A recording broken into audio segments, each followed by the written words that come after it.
Déjà le 11e jour de Roland-Garros, l'étau se resserre petit à petit. On a vu un gros match entre Schwartzmann et Nadal. Ah, et là on voit une night session avec du public, ça fait plaisir. Malgré un 4e set expéditif, 26 minutes contre une moyenne de 46 pour les 3 autres, l'Argentin a réussi à faire douter l'Espagnol, avant de s'effondrer complètement sous les coups de marteau du tenant du titre. Le pauvre Schwartzmann qui n'a gagné que 5 points dans la dernière manche.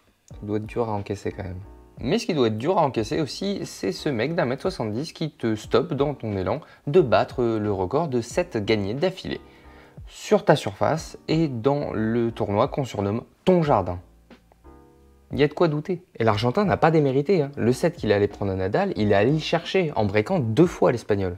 Nadal est un habitué des matchs longs, même si plus il vieillit, plus il essaie de les raccourcir. Et s'il les gère aussi bien, c'est parce qu'il maîtrise parfaitement le concept de dynamique d'un match, de momentum. Enfin, je veux dire, en plus d'un physique monstrueux et d'un mental ultra combatif.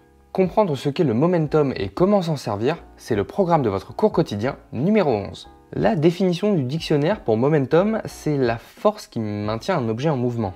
C'est également la force qui permet de prédire la direction d'objets en cas de collision. Appliquée au tennis, cette dynamique, c'est l'avantage d'un ascendant, physique mais plus souvent psychologique, qu'a un joueur suite à un succès récent ou à une suite de succès. Alors, pour essayer de traduire ça plus simplement, le momentum, c'est un enchaînement de temps forts et de temps faibles, une espèce d'équilibre entre les joueurs. Et j'ai pas trouvé de meilleure traduction que dynamique. Une dynamique. Cette dynamique peut varier radicalement entre 2 points, entre 2 jeux ou entre 2 sets. Ce qui rend ce concept difficile à appréhender, c'est qu'il n'est pas matériel. Le score ne reflète pas forcément le momentum du match. Certains changements de dynamique sont quand même évidents, comme un joueur qui change de tactique à la fin d'un set, c'est ce qu'a fait Djokovic contre Musetti, ou une montée en intensité comme l'a bien illustré Nadal hier. Mais ça peut être également la victoire d'un long rallye ou une double faute faite à un moment crucial. Et parfois, ces changements sont très petits, presque imperceptibles, comme un Hawkeye qui finalement montre une balle bonne alors qu'elle était annoncée faute, ce qui donne le point à l'autre joueur, ce qui lui redonne l'énergie après pour revenir dans le match. En comprenant la dynamique d'un match et comment elle peut affecter le score, il est possible pour un joueur d'en tirer profit au lieu de juste la subir. Mes conseils du jour sont tout droit tirés du livre d'Alistair Hayam, Momentum, The Force Hidden in Tennis. Dynamique, la force cachée dans le tennis. Hayam distingue 5 dynamiques différentes et propose une solution pour chacune d'elles. Numéro 1, quand la dynamique est complètement contre vous.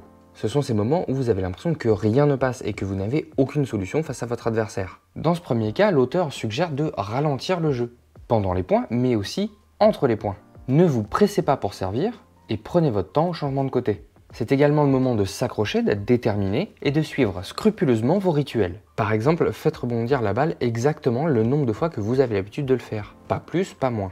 Ce n'est pas grand chose, mais ça rassure votre cerveau de faire quelque chose qu'il connaît par cœur. Numéro 2, quand la dynamique est en train de changer contre vous. Quand vous perdez 2-3 points d'affilée et que vous sentez que le jeu commence à vous échapper. Ici, Hayam recommande de ne pas se laisser aller et bien au contraire, de redoubler d'énergie et de jouer de manière encore plus agressive. 3, quand la dynamique est neutre. Ça, c'est les moments serrés où ça peut basculer d'un côté comme de l'autre.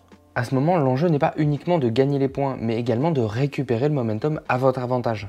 Ici, il est recommandé de jouer vos enchaînements de référence. Pour ceux qui ne voient pas de quoi je parle, je décris ce qu'est un enchaînement de référence et comment s'en servir dans le guide qui est disponible gratuitement dans la description.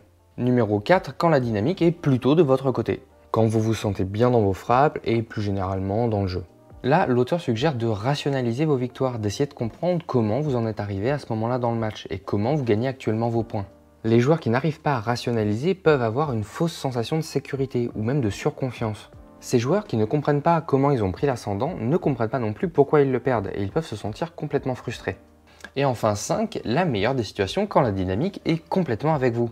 En général, on le remarque plutôt bien, c'est quand tout vous réussit et que votre adversaire est en plein doute. C'est dans ces moments qu'il est le plus susceptible de changer de tactique, puisque ce qu'il a fait jusque-là n'a pas fonctionné. À ce moment, il est recommandé de beaucoup varier votre jeu pour éviter que votre adversaire trouve de nouveaux repères. En apprenant à reconnaître dans quelle situation vous êtes, vous allez prendre une grande longueur d'avance sur vos adversaires, parce que vous savez comment réagir dans chacun des cas. Et puisque de manière générale vous avez plus de recul sur le jeu, vous restez plus facilement maître de vos émotions.